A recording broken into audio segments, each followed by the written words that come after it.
Oh, there we go. It is Brewsday Tuesday on this lovely Tuesday, a very special Tuesday actually. This is a Brewsday Tuesday first on a couple occasions. One, as usual, I'm joined by Huck. Yep. From Huck's Beer Buzz, and it's a special day for Huck.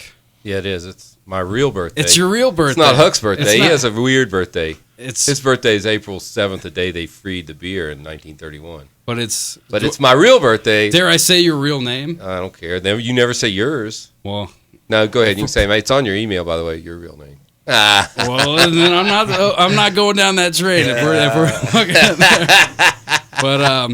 But yeah, so happy birthday to Huck, and it's also a special day because for the very first time we're bringing in another guest on Brewsday Tuesday. We got Jason from Virginia Eagle in the house. Whoop, Jason, whoop. what's up, man? What's How you up, doing, buddy? brother? Good to see you. Good to see you. Yeah, good to have you here. Jason always brings beer. Yeah, we like Jason. every time. Yeah, Jason's a cool guy on many accords, but the fact of the matter is, pretty much every time I see him, we're drinking good beer, and it's usually he's hooking it up. So I'm always happy to see Jason. We forgot our glasses, but you know what? I'm just going to drink it out of the bottle. Oh, you didn't? I brought my glass. I didn't bring mine. I'm going to drink it right out of the bottle, just like I'm a regular old beer drinker. What a faux pas! But no, it's fun. The reason why we brought Jason in today is because this weekend I'm super stoked for the Virginia Tech Beer Festival. Their summer beer festival is popping off this Saturday. We've been talking about it on air. I'm going to be out Bearcasting Live. I think, Huck, you're going to be out there with me, too. I'll be there for a while, It's going to be a good time. And you guys are the ones that are bringing the brews, right? Yeah, we actually we're bringing 15 breweries this year. Now, there's some other breweries there as well, but, we're bringing probably the lion's share of the breweries. Pretty excited to be there. Believe this is their third year doing it. Sounds right. I've been to 2, I think. Yeah, it's their third year, and it's grown every year. I think they had close to 2,000 people last year. Yeah. So, if we get some nice weather like today. My brother-in-law, the good Dr. Blanton, comes in from down in Greenville, South Carolina, and he always has a good time. Yeah, I know it is the third year for a fact because I remember each year distinctly, and every year it's been getting bigger and better, and I'm super stoked for it. I've said it once, I'll say it again. The VT Summer Beer Fest is my favorite beer festival, and I've been to quite a few. Yep. So that definitely says something. And and usually on Brewsday Tuesday, me and Huck will review a certain beer, but because there's so many beers that are going to be there, I think over 40 different brews to try, we decided we would mix it up this week. And I got a brew, you got a brew, you got a brew. So let's go around the horn and everybody say what they're drinking today. Okay, I guess I've got Blue Mountain here. It's going to be represented there at the VT Alumni Beer Festival. It's Kolsch 151, a Kolsch style beer. Good summer drinking, easy drinking beer. Yeah, the summer session type style, man. I'm not going to lie, I was grabbing that one too. Yeah, this one's easy. Until I heard about the beer we're drinking next, I was like, okay, well, let me go with this guy. But that's definitely a good one. Huck, what you sipping on, bro? I'm just going to say the 151 is one of my favorite beers they make. Yeah, I have to take my sunglasses up here, but I'm drinking the Trogs, which is one of my favorite breweries up there in Pennsylvania, and I understand they're new to Virginia Eagle. Yes. Which is great that we're going to start seeing some of those beers down here. The Mad Elf is definitely one of my favorite Christmas beers. And I've got a session beer. It's 8.2% alcohol. I got a Huck session beer. A Huck session. 25 IBUs. It's the Troganator. Got a guy on there looks kind of like me. If I had the horns, it would be me. It's it's a double bock. We've talked about the bocks. We've had a bunch of bocks, and this is a tasty one. I'm already sipping on it. Well, the one that I grabbed was from good old Star Hill. I love those cats over there. And the reason this one jumped out at me is because I had it for the first time weekend before last at my brother's wedding. We had actually somebody got the Star Hill variety pack. I guess it's probably the summer variety pack. Yeah, summer's out right now. It's got the Sublime in there, which was really good. Yeah, that will be out there. Yeah, that one was. I really like that one. This is the Hook Grapefruit Session IPA, which he was. We were at the lake. That's where the wedding was, and I was like, "Well, the Hook, it's on the lake. You're fishing. Obviously, I got to drink that, dude."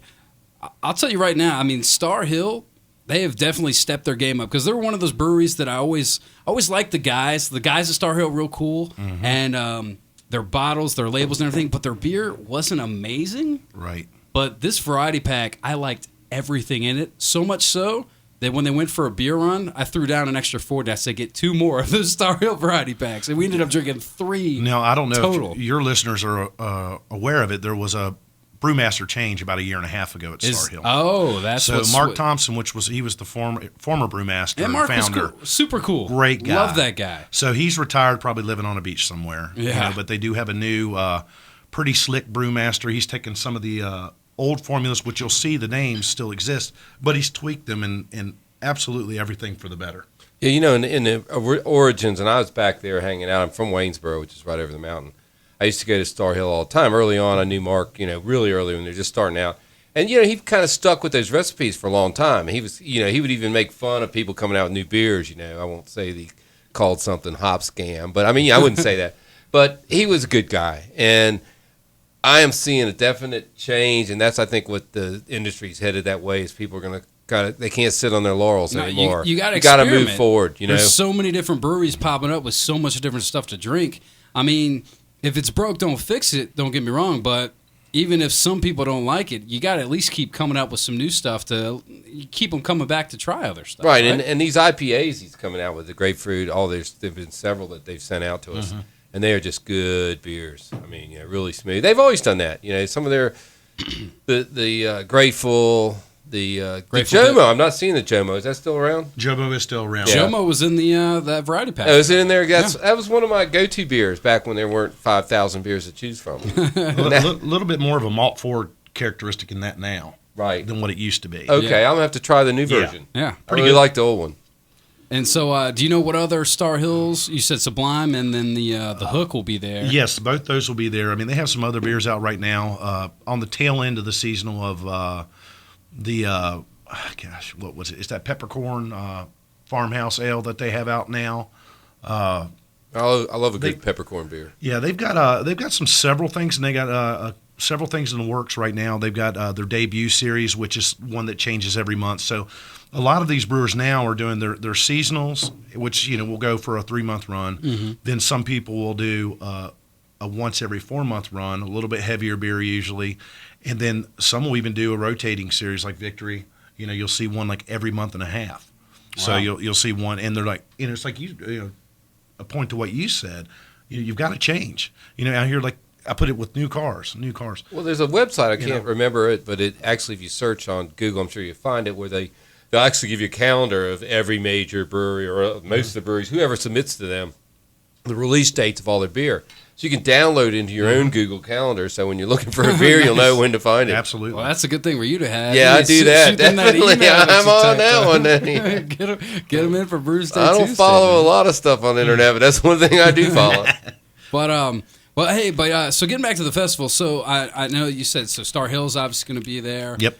We got Blue Mountain, Trogs, and so for each brewery, they're going to have 2, 3 beers? Yeah, we're going to go with they're going with 2 beers this year. 2 beers. What they've kind of try to stay true to the formula of maybe having something that you're used to seeing on the shelf out there, and then something maybe seasonal that might be just around the corner or has just debuted out here at your local store. So for Devil's Backbone, you're going to have Vienna Lager because that's the go-to. Yeah, we went actually with them. We went a little bit, down tempo with them this year. Great solid beers, but really easy drinking. Vienna Lager, which everyone is very familiar with, staple, and then their Gold Leaf Lager. So we're trying to give some options for people that aren't necessarily craft aficionados to not stay away, and there are options for them that aren't over the top. They're somewhere in the middle. They're somewhere from your big 3 beer into your craft. So it's like a transition beer. And I'm sure there'll be some ciders too, which Absolutely. are always good for people we're gonna that have aren't big beer drinkers. Our boys and girls from Bold Rock, my favorite cider. They're going to be there repping hard and selling. They're going to be pouring a lot. They always do. They always do. Absolutely, man. And yeah, like I've already mentioned it. I really do like this beer festival. The location's great, and like I said, with it being 3 years in, it's not so huge that the lines are ridiculous. In fact, I think I remember the first year I never had to wait for a beer. Second year, maybe only in the VIP area because that did, like I said, and we've been talking about the VIP tickets. I don't know if they're sold out yet or not, but I can tell you this much is that it definitely it gets full, and it's for good reason. You're getting some select beers, which I think you brought a VIP beer for us to try. Absolutely. Today we brought Heavy Seas. Can't say yet. Not yet. That's the next segment. Yeah. So, but last year, towards the end, everybody, they started they started rolling back as we were drinking all the beer. So the only time there were any lines was at the very end, 4 to 5 or so. But that's normal at any beer festival you go to. That's true. I mean, what do you guys think, though? I think what sets it apart from most festivals you'll go to, they're usually on concrete slabs. They're out in the middle of a parking lot. This one has plenty of grass. They set it up nice with those large tents, and good music. And it's like 4 blocks from my house. Yeah, even better. That's why Huck likes it. But yeah, like you said, the grass. And I know that they, like last year, I remember playing a cornhole out there. They had a bunch of cornhole sets for people to enjoy. The bands are good. Bands are real good. We got a train wreck coming back this year, I do believe. They're good. And you have your Oompa band's going to be out there, right, during the breaks. I think they are going to have you like said? a little there was another band. Can you remember it, DrezZ? Well, I think I'm going to edit this part out because I meant to have my sheet queued up. Was it that at the end of the festival or the beginning? Because he might not remember the one at the end. Now, this is coming up this year. The Oompa band's apparently going to be kicking around there between the two bands, which will be good. A little birdie told me that they might be doing something like that. But Trainwreck, which is they always put on some good stuff. I mean, they got a nice little variety of all kinds of rock and whatnot. And then it's Adwella and the Uprising is the other band that's going to be playing. And so, they got good music, good food, obviously. And that's one of the other things that's cool with the VIP club is that the Inn at Virginia Tech is catering that section. So not only do you get some samples of their good stuff, but also they do the pairings with the brews in the VIP tent. I like to pair brews with brews, personally. Well, But I'm Huck, so that's me. Hey, brews with brews is great. I like to pair like a Pilsner with a Kolsch. Let's not BS, Huck. You know you like some good food with your beer. I do. Let's be real. I've had some good food with my beer. So that'll be cool. So if they had a food, they had that. Wait a minute. Last year, I don't know if they have it this year. Last year, they had that grilled cheese truck. Oh yeah, Casey's. Yeah, what could get better? Beer and grilled cheese. Hey, I'm not. You can pair any beer with grilled cheese. Reminds you of a Dead concert. You can always find grilled cheese. That's right. They're all out there in the parking lot making grilled cheese. Heck yeah. Nah, man. Yeah, Jason, I know that about you. You're a dead. Jason's a dead. Hey, I know a few things. You could get a balloon and a grilled cheese sandwich. I mean, that's all you need. Fair enough. Let's be honest. Life is good. All right, so here we go. So this is what we usually do with the Brewsday Tuesday segment is we go around and we untap the beers that we're drinking. Jason, I'm assuming you're on Untapped. Yes. Okay, good. So you're familiar. Well, for those of you that are listening that aren't, Untapped is a free beer app that you can keep track of what you're drinking, what you like. You give them a rating. You can socialize on there. It's a fun little way to enjoy your beer and keep track of what you like and what you don't like. So what we're going to do is go around the horn, describe the beer that you have, give it a rating, and we'll see how people are feeling. So Jason, you got the Kolsch 151. I know you already like it. I know I like it. I was very tempted to grab that one myself. What kind of rating are you giving it? I don't know. What scale do you really want me to give you a rating on? 1 to 5. The regular 1 to 5. You want to do the one on the app? I would have to say for a Kolsch style beer, I mean, this is definitely probably a high 3, 4 for me.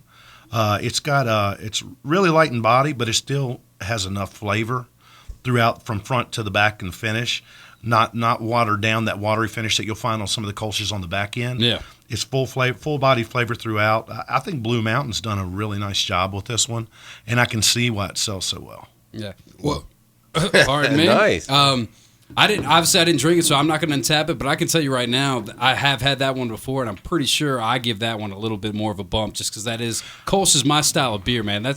To me, that's probably a 4.25 in my book just because I love I agree. It could be it could definitely be a higher 4. I mean, you don't got to change No, don't listen to DrezZ. Everybody has their own I just standards. want to express, because usually we're given the same rating, the same beer. Yeah. So I'm going to go over to Huck. Now, I'm not going to touch on this one because I don't think I've ever had the beer that you're drinking, actually. Probably not. It's got my picture on it. Probably if you drank this, it'd melt you down. This is the Troganator, and as I said, Trogs makes a lot of good big beers. The Mad Elf is probably one of my favorite beers ever, DrezZ accuses me of giving too many 5s, and I'm sure that one has a 5. I'm also pretty sure that 151 has a 5 in my book, but that's a big beer I like. It's their best beer, in my opinion. That's the best beer they make. You're just giving 5s. I'm going to go all around, but on this Troganator, it's a double bock. I can't see it. I'm looking down the bottle. I'm looking. That's because you're wearing sunglasses. I'm wearing sunglasses, and I'm in dark, and it's in a bottle. He's super cool, this guy. But I can see through sunglasses. Anyway, this is a very tasty beer. It's almost got a little chocolatey note to it. Maybe that's a tribute to the Hershey, being in Hershey, Pennsylvania. Mm-hmm. They're right there. You could throw a rock and hit, and then the cops come. Never mind. But Yeah, it's right next to Hershey Park. I went to the old place, and that's, after I talked to the bums on the railroad track, they told me they'd moved. But we found it, got in there. So I'd give this Choganator, I'd give it a 4.25. This is a good beer. I would say a little rich for summer, and I think we're in summer now. Yeah. It's the first day of summer, my birthday. Yes. But summer solstice. Jason brought me a free beer for my birthday, which is I'm pretty happy. So yeah, free beer. And you haven't asked me how old I am or anything. Well, I didn't. Do you want to? No. Well, maybe next session. I'm in a 4.25. All right, cool. It's a good beer. Well, like I said, I picked the Hook for a reason. It was because I was, my brother's wedding, and then we had this Friday pack, and I grabbed it. And he got hooked. I figured I had. Well, I kind of did, man. I figured I had to try it. Your brother got hooked. Well, everybody did at that wedding. It's better than crack. Let's be real. But the thing is, this says it's a grapefruit session IPA. Now, I don't like grapefruit, and I generally don't like IPAs. So when I grabbed it, I'm like, well, I'm going to drink it because it's got a little fishing lure, and I'm at the lake, so why not? But I got to tell you, man, this is a good session. It is a great session, actually, as a matter of fact. I think it's a 4.9%, so it's a good light day drinker. The IBUs are not outrageous. I'm trying to remember what it is. I'm not seeing it on the bottle, but I know it's not super bad. Like, it's not super hoppy, and the grapefruit's not super powerful. But it does give it a nice little light fruity note to it. You know what, man? The Hook from Star Hill is a damn good IPA. This might be one of the highest IPA ratings I've ever given, but I'd say this is probably a...